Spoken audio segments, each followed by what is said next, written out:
안녕하십니까. 아빠는 노무사TV입니다. 오늘은 새로운 시리즈로 노동 이슈에 대해서 살펴보겠습니다. 앞으로 그 이슈가 있을 때마다 노동 이슈 쪽에서 하나하나 업데이트 하도록 하겠습니다. 최근에 2021년도 최저임금이 발표가 됐는데요. 8,720원으로 발표가 됐습니다. 제가 뭐 강의 다니면서 올해 9,000원은 안 넘을 거다 라고 했는데 그거보다 이제 훨씬 못 미치게 올랐더라고요. 제가 이제 매년 이맘때쯤 되면 최저임금이 얼마가 될 거다 이라고 예상을 하고 다니는데 매년 틀립니다. 올해도 역시나 또 못 맞췄는데 항상 요 정도다 그러면 항상 너무 높게 올라가거나 너무 낮게 올라가기 때문에 항상 틀립니다. 올해 어쨌든 8,720원으로 결정이 됐습니다. 내년도. 일단 인상률을 좀 살펴보면요. 2021년도 이제 최저임금이 인상이 됐는데 인상률로 보면 1.5%가 올랐거든요. 그래서 역대 최저라고 합니다. 생각보다 좀 많이 적게 오른 것 같습니다. 이거는 뭐 여러 가지 해석을 할 수 있는데 제가 판단하기에는 여기 보시면은 2017년에서 2018년일 때 굉장히 많이 올라갔거든요. 인상률도 뭐 거의 뭐 두 자리인데 훨씬 넘는 16.4%였고 그 다음에 연도에도 10.9%가 올랐기 때문에 이때 굉장히 많이 올랐어요. 사실 그거에 대해서 이제 약간 과속을 했기 때문에 속도를 좀 줄이고 있는데 속도가 좀 너무 급격하게 줄어드는 것 같기도 하고 어쨌든 뭐 이렇게 결정이 됐고요. 어쨌든 뭐 최저임금 결정에 우리가 영향을 미칠 수는 없기 때문에 그거에 대해서 대응을 해야 되겠죠. 중요한 거는 우리가 뭐 최저임금 시급으로 계산하시는 사업장 같은 경우에는 시급이 중요하긴 한데 기본적으로 월급직으로 운영을 하거나 연봉직으로 운영하시는 사업장의 경우에는 그 월 환산임금이 더 중요하거든요. 사실은 왜냐하면 그 한 달에 최저임금으로 했을 때 한 달 월급을 최소한 얼마를 줘야 되는지가 훨씬 더 중요합니다. 실무적으로. 그래서 이제 제가 정리를 해봤고요. 올해 2020년 기준으로 봤을 때는 179만 5,310원입니다. 전년도에 비해서 5만원 정도 인상이 됐었던 거고요. 내년에는 182만 2,480원입니다. 올해에 비해서 2만 7천원 정도 인상이 됐습니다. 잘 보시게 되면 그 2017년에서 2018년 올라갈 때 22만원이 올라갔습니다. 이 체감적으로 보시면 130만원대에서 157만원으로 올랐기 때문에 22만원 오른 건 사실은 이 절대임금 차이로 봤을 때 굉장히 많이 올라간 걸로 보여질 수 있거든요. 그래서 이때 사실 난리가 나면서 뭐 일자리 안정자금이라는 제도가 생기기도 했었죠. 2019년에도 인상률은 좀 다른데 총 임금으로 올라가면 17만원 정도 올라갔어요. 사실 2018년 19년에 굉장히 많이 올라간 거죠.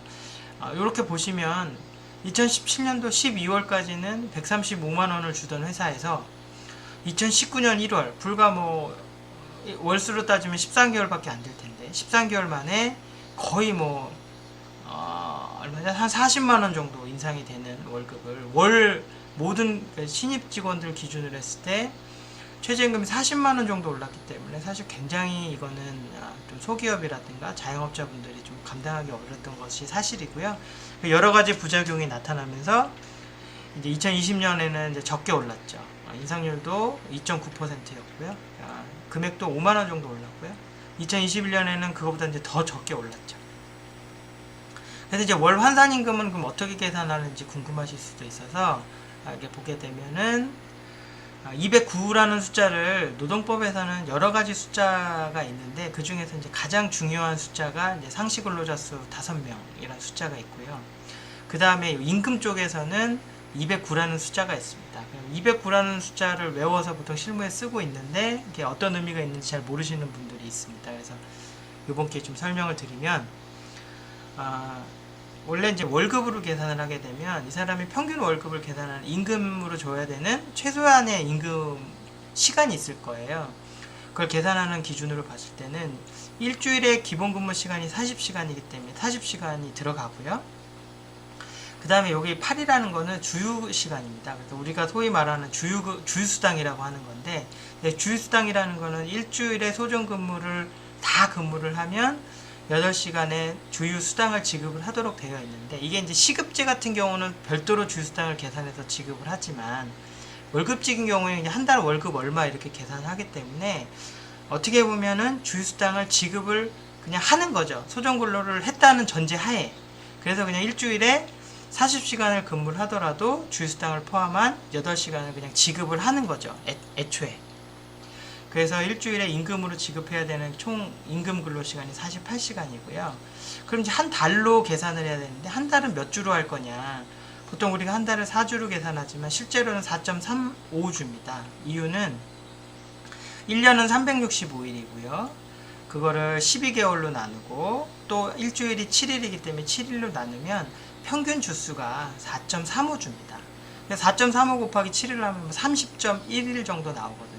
이게 평균을 해놓은 거죠. 왜냐하면 뭐 1월 달에는 얼마, 2월에는 얼마 이렇게 하면 월급직의 의미가 크게 없기 때문에 이제 평균을 산출을 했고, 그래서 우리가 실무적으로 이렇게 계산했더니 평균 일주일에 40시간 근무하는 사람의 최소한의 지급해야 되는 임금은 주휴수당을 포함해서 209시간으로 하자라는 약속이 되어 있는 겁니다. 그래서 최저임금 발표를 할 때 시급으로는 2021년 기준 8,720원이고 월임금을 기준으로는 182만 2,480원입니다. 라고 하고 얘기를 할 때 그 8,720원 곱하기 209를 하게 되면 182만 2,480원이 나오게 됩니다. 그래서 요 실무적으로 209시간이라는 건 꼭 기억을 해두실 필요가 있고요. 앞으로 제가 뭐 어떤 주제를 얘기할 때도 항상 이 209라는 숫자는 계속 활용이 될 예정입니다.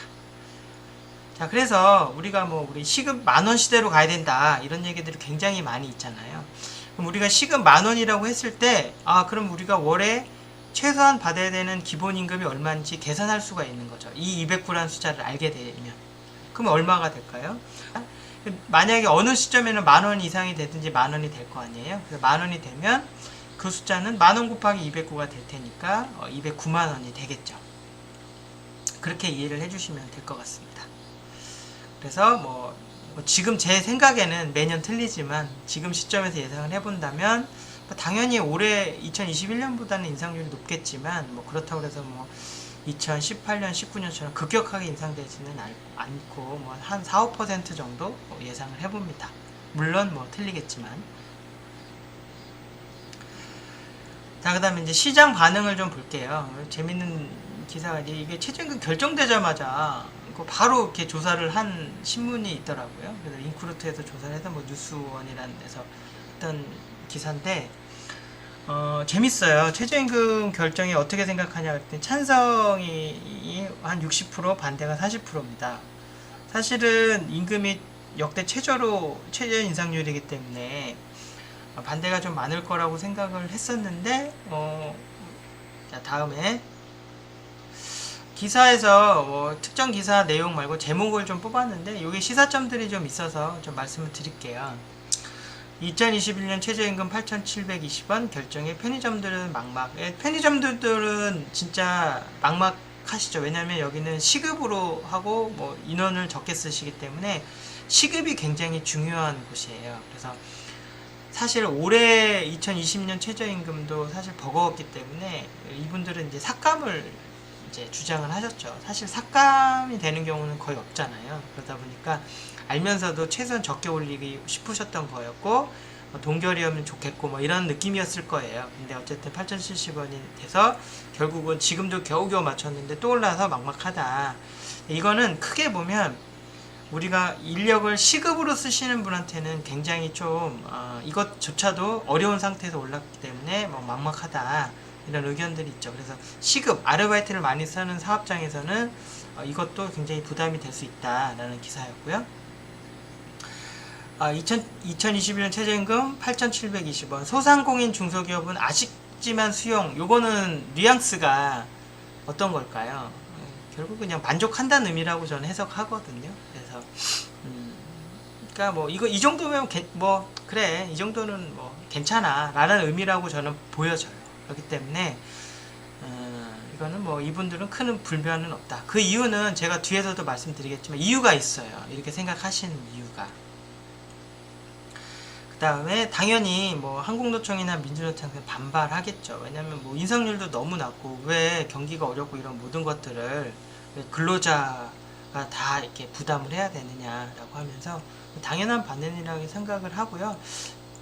일정 부분 이해는 돼요. 왜냐면 어차피 직원들도 어려운데 최저임금들라도 최소한 올라서 그분들 지금 있는 분들이라도 조금 나아져야 되는데 이렇게 되면 더 힘들어지신다고 생각이 되기 때문에 당연히 이렇게 주장을 하실 수 있다고 생각합니다.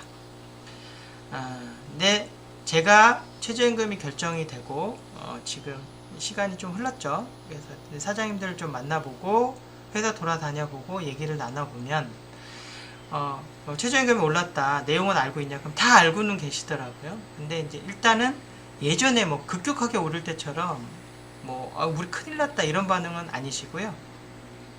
그냥 뭐 조금 올랐네. 그럼 뭐 괜찮겠네 이런 상황이신 거죠. 그래서 그런 거 보면 좀 안타까운 마음이 좀 있어요. 사실 그래서 이 영상을 찍는 거기도 하고. 왜냐면 실제로 이런 상황이 있을 때 내년 거를 최소한 130만 1.5%라도 어쨌든 최소한 1.5%는 오르는 거잖아요. 그래서 우리 상황이 어떨지 앞으로 어떻게 될지 좀 미리미리 좀 시뮬레이션을 하고 고민을 하는 시간을 가지셔야 되는데 대부분 제가 만나는 사장님들은 뭐 큰 회사가 아니다 보니 그냥 뭐랄까 그냥 닥치면 하는 거죠. 12월 달 되면 그때서야 부랴부랴 하시고 또 심지어 1월이 돼서 월급 줄 때쯤 돼서 이렇게 또 하시는 분들도 있어요. 근데 사실 그렇게 하시면 안 될 것 같고요. 미리미리 좀 체크를 해보셨으면 좋겠어서 내가 이 영상을 또 만들었다고 볼 수도 있습니다. 그래서 현재 실제 기업 상황은 특별한 액션이라든가 위기의식이라든가 이런 건 전혀 없다. 적게 오른 것도 있고 항상 그래 왔어요. 아주 급격하게 오르지 않는 한. 그 다음에 최근에 아시겠지만 요즘은 최저임금 이슈보다 다른 이슈들에 좀 묻혀있죠. 부동산이라든가 이런 것들 때문에 어쨌든 현재 실제 기업 상황은 별로 준비되어 있지 않다. 그래서 제가 만들었다. 이렇게 보실 수 있겠습니다. 자, 현장 적용 사례 이제 요게 좀 중요하실 것 같아요. 우리가 최저임금을 인상을 시키면서 2018년, 2019년에 많이 올리면서 최저임금 관련된 법을 개정한 게 있었어요. 이게 어떤 내용이냐면 예전에 이제 최저임금이라는 건 원래 임금 중에서 최저임금에 산입되는 임금이 정해져 있어요. 일반적으로 그냥 통상임금처럼 거의 고정적으로 들어가는 임금이 최저임금에 들어갔었어요. 그러다 보니까 임금 수준은 높은데 최저임금에 안 맞는 경우가 있어요. 예를 들어서 연봉이 3천인데 기본급이 낮은 관계로 상여금이나 복리후생비, 현금성 복리후생비 많이 들어가는데 이거는 최저임금에 반영이 안 되다 보니까 임금이 되게 높은데 최저임금을 위반되는 이상한 상황이 벌어지다 보니 최저임금법을 개정하면서 우리 최저임금 계산할 때 이런 것도 이제 조금 넣자. 근데 그거를 너무 다 넣어버리면 최저임금 올려줄 이유가 없어지는 거죠. 그러다 보니까 그러면 정기상여금이랑 여러 가지 항목 중에서 정기상여금이란 부분이 있고 현금으로 주는 복리후생비, 예를 들어 식대나 교통비 같은 게 해당이 될 텐데요. 그런 것들을 순차적으로 최저임금 범위에 넣자 이렇게 되어 있었어요. 그래서 그게 2019년, 2020년에는 크게 의미가 없었습니다. 왜냐하면 정기상여금을 월임금을 뒤에 설명을 드리겠지만 20% 넘는 부분만 들어갔거든요.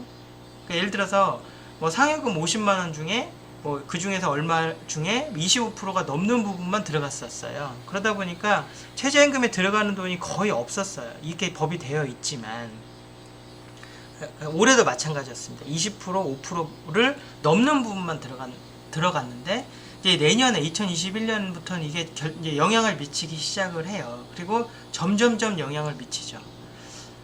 그래서 2021년에는 정기상여금 15%, 현금성 복리후생비 3%를 넘는 부분은 최저임금에 넣어라 이렇게 되어 있습니다. 그래서 이거를 제가 계산을 해보니 이렇게 되더라고요.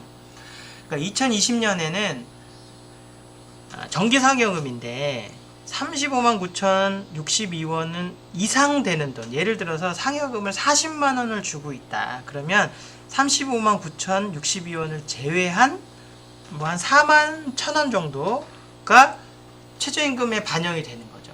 그러니까 최저임금 계산할 때 들어가는 거죠. 그러면 최저임금이 반영할 때 들어간다는 얘기는 기본적으로 임금 인상폭이 그만큼 줄어들게 되는 거죠. 2020년에는 89,766원을 넘는 부분, 예를 들어서 식대를 10만원 줬다면 한 만원 정도만 영향을 미치기 때문에 크게 의미가 없었어요. 근데 2021년부터는 이게 의미가 있는 숫자가 됩니다. 예를 들어서 내년에 법정 1주 40시간 기준으로 182만2,480원으로 결정됐다고 제가 말씀드렸잖아요. 그러면서 여기서 15% 3%를 여기다 적용하는 겁니다. 이게 무슨 말씀이냐면 182만2,480원이라는 돈이 있는데 이 월급의 이 급여의 15%가 27만 3,372원이에요. 이거의 15%가 이 돈인데 만약에 우리가 상여금을 30만원 주고 있다. 그러면 2만 한 7천원 정도가 최저임금에 들어가는 거죠. 그러니까 그게 그만큼이 들어가기 때문에 인상률 효과가 있는 거예요. 실제 급여를 안 올리고 그대로 동결을 하더라도 그만큼 최저임금이 들어가다 보니까 사업주 입장에서는 최저임금에 월급을 올려준 효과가 있는 거죠. 최저임금 인상에 대응해서. 사실 이게 되게 노동계 쪽에서 굉장히 악법이라고 얘기를 하는 거고, 사실 이 법이 나온 거는 사실 근본으로 들어가면 최저임금이 너무 올라가서 약간 상쇄하는 효과를 주기 위해서 사실 들어갔다고 보여지는 거거든요. 근데 이제 문제는 제가 이제 강의 때도 요즘 계속 말씀드린 이 부분이에요. 사실 정기상여금은 월급에 뭐 30만원 이상 주고 그런 데는 사실 거의 본 적이 없는데, 복리후생비, 대표적으로 우리가 비과세 수당인 식대 10만원을 지급하는 사업장은 굉장히 많이 있거든요. 근데 아까도 보셨지만 올해 같은 경우에는 만원밖에 적용이 되지 않아서 큰 의미가 없었는데, 내년에는 거의 5만원 정도가 적용이 돼요. 왜냐면 182만480원에 3%가 54,000원인데 식대를 10만원을 준다 그러면 거의 45,000원은 최저임금 반영에 들어간다는 뜻이 되거든요. 그래서 요 부분이 내년에는 굉장히 많은 사업장에 영향을 미칠 거고, 최저임금에 따라서 급여 인상을 할 때 적용이 될 겁니다. 자, 사례를 한번 풀어볼게요. 2020년 올해 기준에 월 190만원 주시는 사업장이 엄청나게 많습니다. 신입사원 기준으로. 왜냐하면 자, 주 40시간 기준으로 했을 때 올해 줘야 되는 2020년 기준 줘야 되는 기본 임금이 180만원 정도 되잖아요. 그러니까 이제 180만원을 주는 거고, 식대는 별도로 주는 회사가 많거든요. 그러면 이렇게 계산하면 월 임금은 190만원에 기본급 180만원에 식대 10만원을 주는 거죠. 그러면 원래 이런 식으로 최저임금을 기준으로 해서 월급을 주던 회사들이 어떤 게 있냐면, 최저임금이 오르면 항상 기본급을 인상을 해줬어야 되는 거예요. 아니, 최저임금이 오르기 때문에. 그 다음에 식대 같은 경우는 반영이 안 됐었거든요. 2019년에는 아예 안 됐었고요. 2020년에는 만원 정도만 됐던 건데, 그거를 뭐 179만원 이렇게 하기도 좀 뭐하니까 뭐 180만원 이렇게 설정하는 회사들이 꽤 있었거든요. 근데 내년에는 어떠냐는 거죠. 만약에 내년에도 그대로 이렇게 임금을 주면, 과거에는 항상 최저임금 때문에 기본급을 인상해 왔는데 2021년이 되면 인상을 해야 될 의무가 있느냐는 거죠. 어쨌든 최저임금이 올라갔으니까 올려줘야 되느냐, 182만2천원이니까 180만원 줬으니까 22,480원 올려줘야 되느냐의 문제인데, 이때 이 부분이 영향을 미칩니다. 그래서 이걸 풀어보면 최저임금 산입임금을 계산을 하면, 자, 최저임금이 내년 기준으로 기본급이 들어가겠죠. 그 다음에 식대 10만원을 주는 것 중에 54,675원을 식대 10만원 기준으로 54,675원 이상 주는 45,325원이 있겠죠. 그러면 기본급 최저임금 산입임금이 180만원이 아니고요, 184만5,325원이 돼요. 그러면 184만5,325원이 된다는 얘기는 우리가 182만2,480원을 줘야 되는데 그걸 넘죠. 그 얘기는 임금을 동결을 하더라도 최저임금 위반이 안 되는 거죠. 그래서 사실은 내년엔 같은 경우에는 최저임금 때문에 임금 인상을 해줄 필요가 없는 거예요. 의무가 없는 거죠. 물론 이제 우리가 동기부여 차원이나 우리 임금 뭐 호봉제를 한다거나 할때도 어떤 기준에 의해서 올려줘야 되는 상황이라면 당연히 적용이 될 텐데, 그게 아니라 그러면 법적으로 올려줘야 될 의무가 없는 상태가 됩니다. 그래서 아마 식대를 지급을 하고 있는 뭐 특히 월급직, 특히 신입 직원 같은 경우에는 월급 인상이 없을 것 같아요. 내년에 회사가 뭐 올려준다 그러면 상관이 없지만 이 법을 아신다 그러면 기본급을 182만 2,480원으로 하고 식대 10만 원을 주게 돼서 192만 2,480원을 지급하시는 게 아니고 그냥 190만 원으로 그냥 유지를 한 사업장들이 꽤 많지 않을까 이런 생각을 해봅니다. 그래서 아까 제가 그 언론에서 보면 중소기업에 이런데 뭐 아쉽지만 수용한다는 게 사실은 따져보면 실질적으로 봤을 때 인상이 안 됐다고 저는 생각을 하거든요. 어떻게 보면 떨어졌을 수도 있어요. 이거는 이제 장기 과제죠. 장기 과제고 좀 생각을 이제 이 기간 동안 좀 생각을 7월부터 지금 이 시점부터 2021년이 되기 전까지 좀 생각을 해보셨으면 하는 내용들을 좀 정리를 해봤습니다. 자, 최저임금은 계속 오릅니다. 이거는 인정을 해야 됩니다. 뭐 경기가 안 좋으면 안 오르지 않을까? 올해도 결국은 오르긴 올랐잖아요. 실질을 따졌을 때는 아닐 수도 있겠지만 어쨌든 명목상 올랐기 때문에 최저임금은 계속 오릅니다. 그래서 인건비는 계속 오르는 거고요.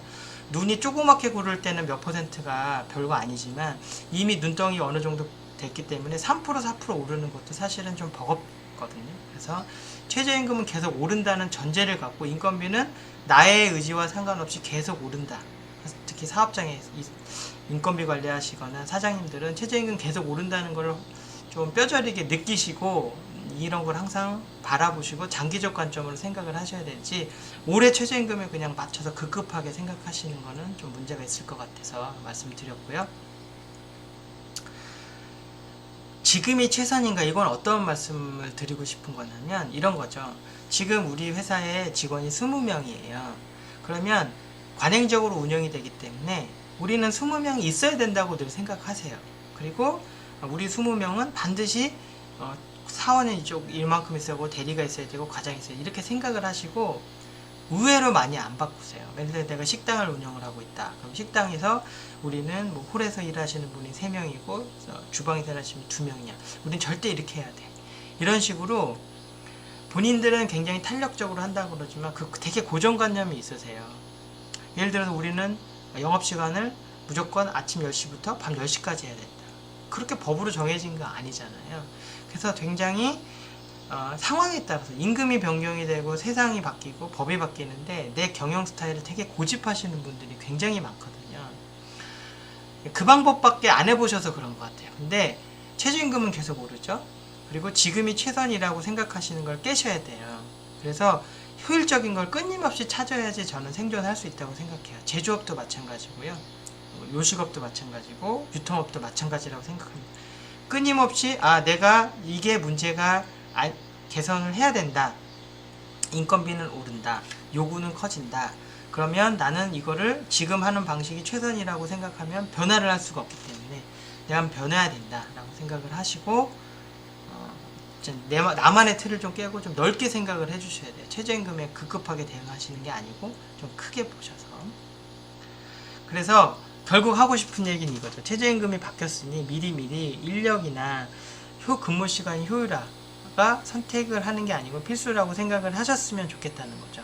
무슨 말씀이냐면 우리가 20명을 쓰는데 이게 효율적인 것인가?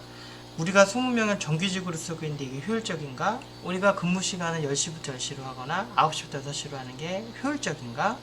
우리가 9시, 6시로 하는데 맨날 우리는 어떤 8시쯤에 미팅이 있거나 7시쯤에 미팅이 있어서 맨날 야근 수당을 지급을 해요. 그러면 우리는 출근 시간을 모든 근로자를 9시, 6시로 하지 말고 일부 근로자, 뭐 원하는 근로자 또는 상황이 맞는 근로자 또 야근이 많은 경우는 한 10시에 출근을 해서 근무 시간을 탄력적으로 운영할 수는 없을까? 모든 식당을 운영하는데 모든 근로자가 10시에 나와서 10시에 꼭 퇴근을 해야 되는 걸까? A조는 10시에 나와서 5명이 해서 10시에 퇴근하도 어떤 사람들은 9시에 출근해서 9시에 퇴근하고 어떤 사람은 11시에 출근해서 11시에 퇴근하고 또는 모든 사람이 10시에 출근해서 10시에 퇴근하는 게 아니고 10명이 그렇게 하고 있다면 한 5명은 그렇게 하고 나머지 인력들은 좀 바쁜 시간에만 파트타임으로 해서 집중적으로 투입을 해서 인건비를 좀 줄일 수 있는 방법은 없을까? 이런 생각들을 하셔야 되는 것 같아요. 계속. 그래서 계속 효율적으로 운영을 해서 결정이 됐는데 또 상황이 바뀌면 또 그거에 맞춰서 이렇게 좀 바꾸셔야 되는데 진짜 잘 안 바꾸시거든요. 네, 그래서 그런 것들은 이번에 최저임금 오르는 걸 가지고 또 요 기간 동안 그런 걸 생각해 보셨으면 좋겠다라는 생각을 합니다. 그 다음에 제가 이제 강의 같은 데 가면 항상 말씀드리는 게 있어요. 임금 결정은 또는 노동법은 아래에서 위로 하시는 겁니다. 그래서 직원 관리를 그러니까 사원급 또는 신입들 노동법 관리 또는 임금 관리를 밑에서부터 하셔야 되는데 일반적으로 위에서부터 해서 내려와요. 무슨 말씀이냐면 원래 받던 부장 월급이 있을 거 아닙니까? 그럼 부장 월급 정하고 그거에 대해서 얼마 차이 내서 과장 얘기하고 과장 결정되면 그거랑 얼마 차이 내서 갭 관리를 한다고 그러죠. 그래서 위에서부터 이렇게 내려오다 보니까 마지막 신입 월급 결정을 해야 되는데 그게 현실이랑 최저임금이랑 막 틀어져 버리기 때문에 엉망이 돼요. 그래서 그거를 뭐 어떻게 꾸역꾸역 하다 보면 또 흐트러지고 직원들 불만이 되는 거죠. 예를 들어서 나는 지금 이 사람보다 신입 직원보다 3년이나 더 일했는데 왜 나 최저임금 뭐 신입사원이나 임금이 비슷해요. 이렇게 얘기하는 분들도 있고요. 과장이랑 차장 월급 차이는 얼마 안 나는데 차장이랑 부장 차이는 월급은 또 확 나고 이렇게 어떤 논리적이거나 효율적이거나 합리적이지 않은 임금 체계를 갖고 있는 회사들이 꽤 있어요. 그래서 그런 것들을 일시에 할 수는 없겠지만 임금 결정을 최저임금을 반영한 초임을 결정을 하고 거기서부터 역으로 밑에서부터 올라오는 거를 해야지 어느 정도 임금 체계가 좀 잡힙니다. 그래서 당연히 초임보다는 이렇게 그 1년이나 2년 더 한 사람 다만 만원이든 10만원이든 더 주는 게 맞는 거잖아요. 물론 일을 못하면 어쩔 수 없겠지만 그게 아니고 뭐 어차피 시간이 지나서 노동력이 올라간다고 하면 그런 분들을 반영해 주셔야 되기 때문에 임금 결정을 할 때는 또는 임금을 체계를 좀 개선을 할 때는 초임부터 보시는 게 중요합니다.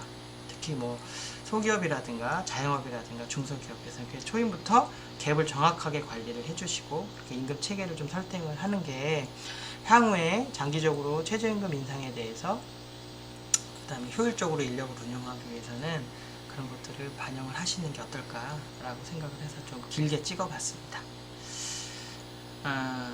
최저임금 변화는 최저임금에 급급하게 이렇게 막 대응을 하신다는 거는 조금 좀 개선을 하시고요. 최저임금이 바뀌어 간다는 거를 인식을 하면서 적극적으로 조금 장기적으로 좀 대처를 하셨으면 좋겠다는 생각으로 이 영상을 좀 길게 찍었습니다. 원래는 이렇게 찍으려고 한 게 아닌데 얘기를 하다 보니 길어졌습니다. 노동 이슈를 앞에서도 말씀드렸듯이 있을 때마다 이 코너에서 또 자주 다루도록 하겠습니다. 들어주셔서 감사합니다. 마치겠습니다. 감사합니다.